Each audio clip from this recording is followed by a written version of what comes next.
Just hours after news of another suspected chemical attack in Eastern Ghouta, Russia blames Israel for a missile strike on a Syrian airbase. Donald Trump reacts on Twitter, calling the Syrian president an animal. But with Trump sending out mixed signals on US troops in Syria, what more can he do? This is Inside Story.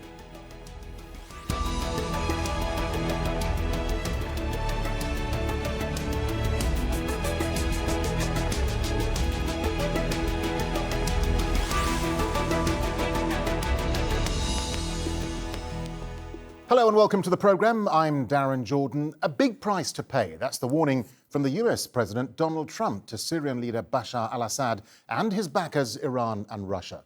It's in response to a suspected chemical weapons attack in Eastern Ghouta near Damascus on Saturday.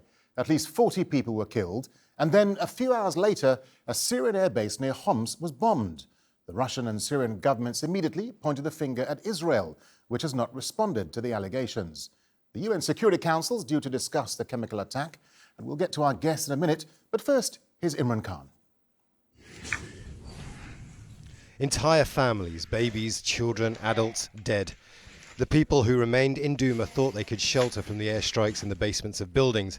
Instead, witnesses say they suffocated from a suspected chemical attack. We were trying to hide from bombing in shelters, but when the city was hit by toxic gas, there was no longer a place to hide, and people became terrified, scared, and frightened. Intense airstrikes by the Syrian government and its allies began on Saturday. Witnesses report a barrel bomb with some sort of gas being dropped. It's reported that ambulances in the hospital were hit by airstrikes and the Red Crescent can no longer operate, leaving a small team of medical professionals with scarce supplies to tend to the injured. The familiar cycle of accusations, denials and calls for action has begun, using language heard after last year's confirmed chemical attack in Khan Sheikhoun, which killed more than 80 people. The Syrians and the Russians called the allegations farcical and staged. The Russians offered to send their own experts to investigate and disprove the claims. The United States called for an immediate end to the attacks and for the international community to respond. It said Russia was betraying its commitment to the UN and the Chemical Weapons Convention. President Trump was more specific, calling President Assad an animal. Meanwhile, people say life in Douma, already difficult after weeks of intense fighting, has become miserable. Imran Khan, Al Jazeera.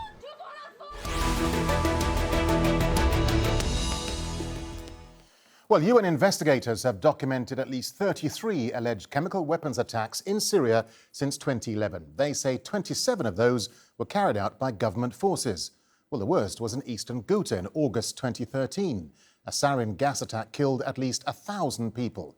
The same gas was also believed to have killed at least 83 people in the village of Khan Sheikhoun in Idlib nearly a year ago. In December 2016, the Syrian Observatory for Human Rights reported a suspected gas attack on an ISIL-held area near the ancient city of Palmyra, killing at least 53 people. And in February, as Syrian government and Russian forces stepped up their offensive in Idlib, 3 civil defense rescuers and 6 civilians were injured by a suspected chlorine gas attack in the rebel-held town of Sarakeb. All right, well, let's bring in our guest now. Joining us on Skype from Greenville in Maine is Robert Ford, a former US ambassador to Syria. In London, Haid, a Syria Consulting Research Fellow at Chatham House. And in Moscow, Alexey Khlebnikov, a Middle East expert at the Russian International Affairs Council.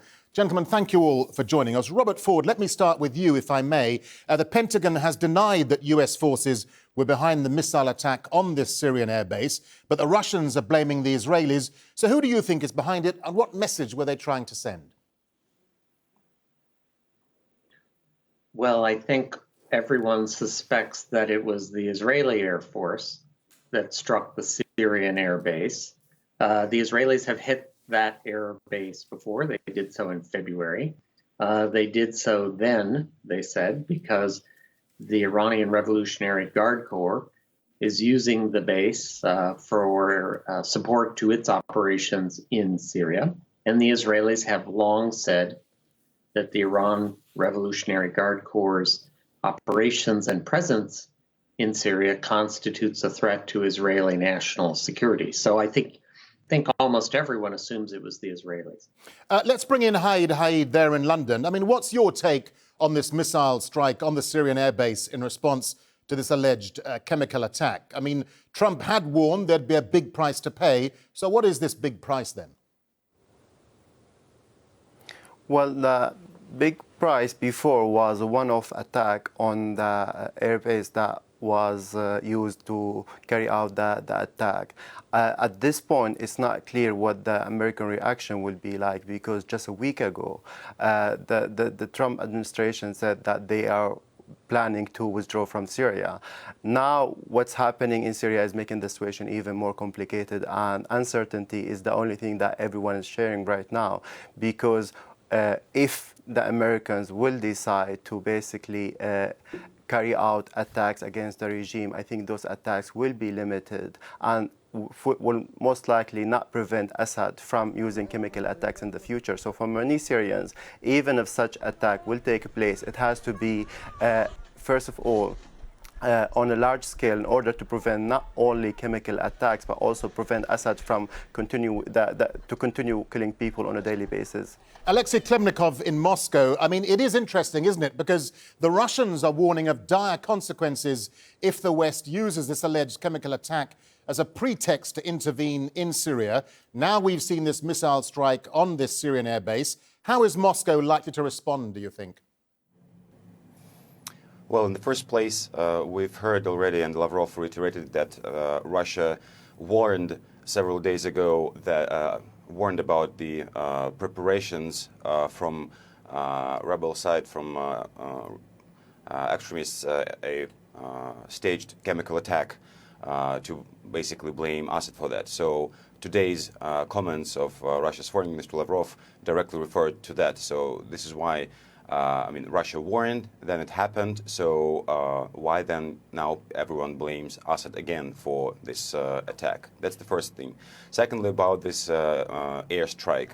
So Israel has a long record of hitting targets inside Syria, and it won't stop doing this. Basically, it demonstrates its readiness to basically confront Iranian influence in Syria, which is the major concern of Israeli security.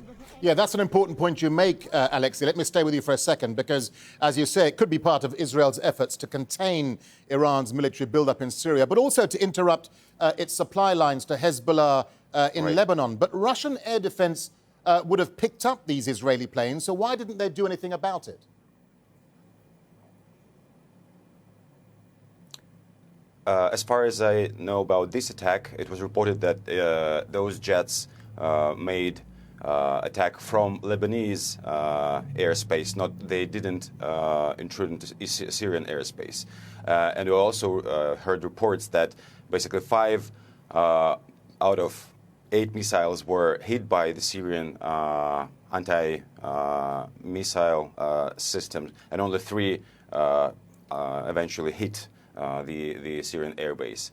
So, that's nothing to discuss that those planes were in the Syrian airspace. They did attack Syrian target inside Syria from the Lebanese airspace, as far as I know it from news, from the news. Let's bring in back Robert Ford there in Maine. Robert, even though the US fired something like 59 Tomahawk cruise missiles at Syria's Shariat airbase last year, that was last April, following that attack on Khan Sheikhoun, that hasn't stopped the use of chemical weapons by Syria. So the response has been pretty ineffective, hasn't it? I don't think anyone who understands the Syrian government would anticipate that a one-time strike would change the behavior of President Assad and his military team. The strong strike that Trump launched a year ago did actually stop the Syrian government from using chemical weapons for a few months. There was deterrence. That's a good thing. But the Syrian government, by its nature, is always testing the edge of the envelope, is always testing limits. So after not using chemical weapons for some weeks and a few months, they began again using small amounts of chlorine gas here and small amounts of chlorine gas there trying to determine if the Americans would react. They continued that testing, a little larger scale here, maybe a little sarin gas mixed in over there, testing for the American response. There was none. And so finally, we get to a larger scale attack, such as we saw Saturday night in the Eastern Ghouta. Again, it's really up to the Americans to decide whether or not they want to begin a sustained effort to deter Bashar al-Assad from using chemical weapons. But a one-time strike, even if it's big, is not going to do that. Let's bring in back Haid there in London. I mean, we've heard so many Western leaders talking about these so-called red lines that Assad shouldn't cross, mainly the use of chemical weapons. Assad has supposedly crossed these lines on several occasions. And apart from a few one-time missile strikes, as there were on Saturday, nothing much has happened. So is this all window dressing, do you think? At least this is how Syrians see it for many reasons.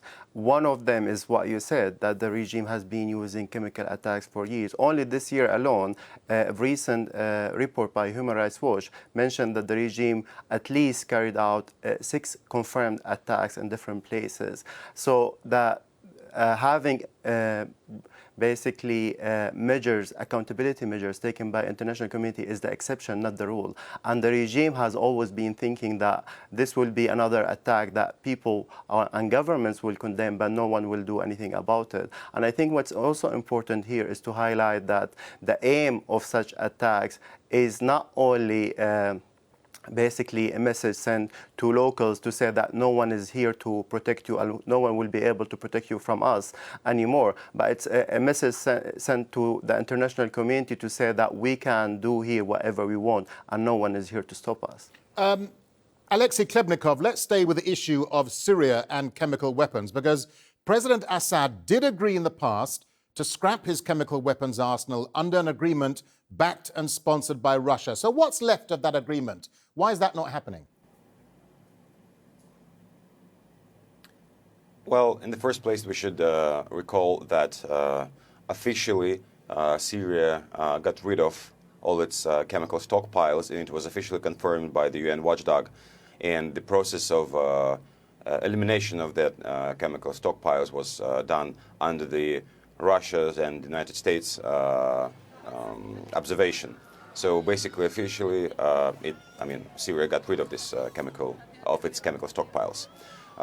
But another important thing to remember here is that it was acknowledged by major players also in the West that in the course of the civil war, rebel forces, while took control over military bases or military warehouses, they also got an access to the chemical reagents. So basically, it cannot be excluded a chance that chemical attacks or rebels or extremists, they also can use nerve agents, chemical agents, reagents in attacks in Syria. OK, well, Robert Ford is shaking his head furiously there in Maine. He clearly doesn't believe that the Syrian regime has got rid of all its chemical weapons. Robert, what's your response?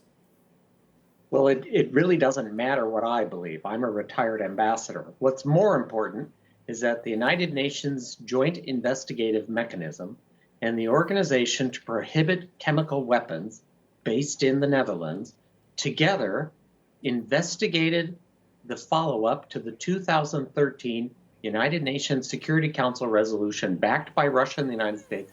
And those experts, UN and OPCW experts, themselves issued a report a year ago that said the Syrian government continued to use chemical weapons. In 2015, the Syrian government did not give up all of its chemical precursors and ingredients, and the Syrian government did not remove and destroy all of its chemical weapons production facilities. That's not me. That's the Joint Investigative Mechanism of the United Nations with the OPCW. And I think this calls into question the credibility of Russia when it makes statements such as those that have been made in recent days out of Moscow. Haid in London, I mean, as Robert Ford is saying, there's always been this concern that Syria never really gave up all its weapons. I mean, many people blame Russia for the ongoing use of chemical weapons by the Syrian regime. I mean, Russia calls the shots, doesn't it?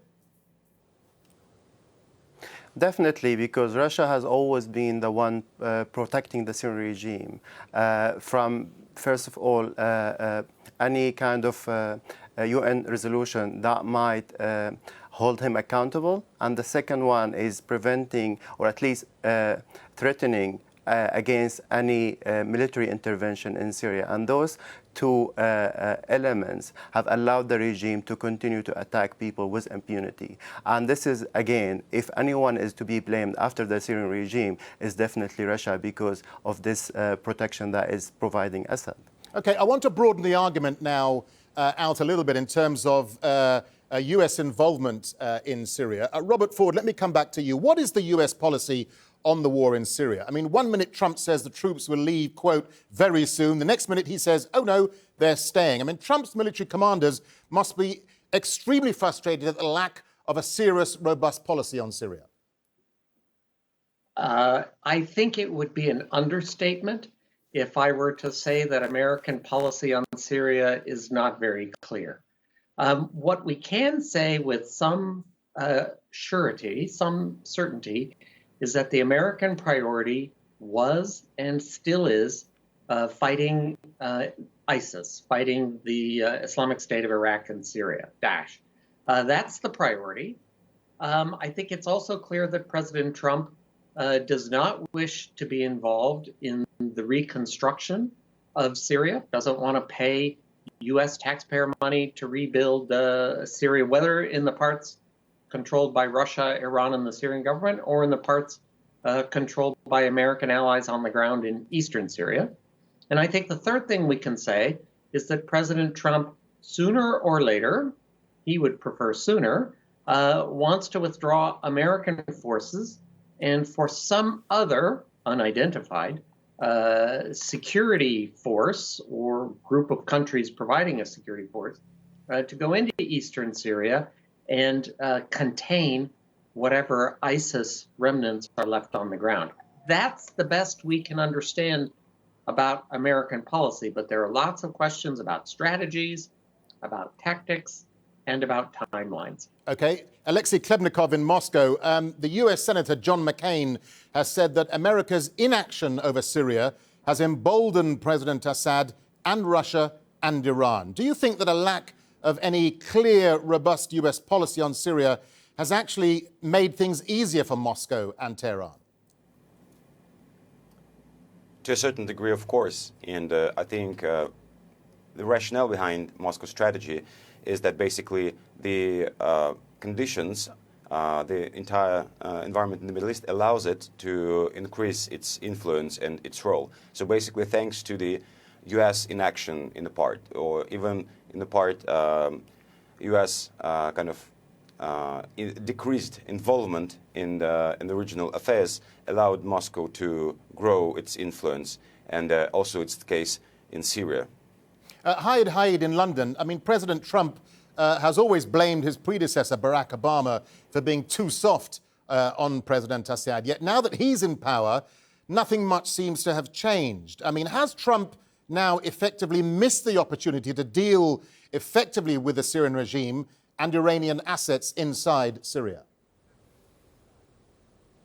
Well, let's just to be clear here that Trump has always been critical of Obama's administration, but he has never been saying that I will be stricter and I will be basically dealing with Assad in a harsher way. He has been only critical, but he also has been saying that we should basically leave Syria, we should only be focusing on fighting ISIS. And for him, first of all, he has been able to fulfill fighting ISIS according to the recent U.S. statements that they have announced their victory against ISIS. So this is for them, they have achieved what they wanted. As for Syrians themselves, they don't see any difference in between the Trump's policy and Obama's policy, because it has been the same. Trump has only continued what Obama started and focused mainly on fighting ISIS. And now the problem is that the lack of willingness to do anything about the rest of the conflict that has been ongoing in Syria for almost 8 years right now is because of lack of basically willingness to do anything about it. The Americans have always had short, unlimited basically objective in Syria, and the rest of the conflict is not of concern to them. Robert Ford, if Trump's national security team comes up with some kind of compromise plan to leave US troops in Syria for the short term, how will that play out domestically in the US where you are? Because there doesn't seem to be any appetite back home for American troops to stay in Syria. There certainly is not an American public appetite to be more deeply involved in the Syrian civil war. When I travel around speaking in the United States, the last month I've been in Florida, Massachusetts, Texas. I never, ever find audiences who want to be more involved in Syria. And I think Trump actually understands that. And so promising to withdraw the troops actually for him is a politically beneficial thing to do. Let me talk now to Alexey Khlebnikov. I mean, how does Russia view the presence of US troops on the ground in Syria? Is Moscow worried at all, do you think? Well, from the very beginning, Russia was against any foreign troops in Syria if they're not invited officially by the Syrian government. So from Moscow's view, only Russia's and Iranian presence on the ground in Syria is legitimate because only their forces were invited by the Syrian government officially. So this is the first thing. Secondly, the reality on the ground is another thing. So we have U.S. troops, we have Turkish troops on the ground in North Syria, in southeast part.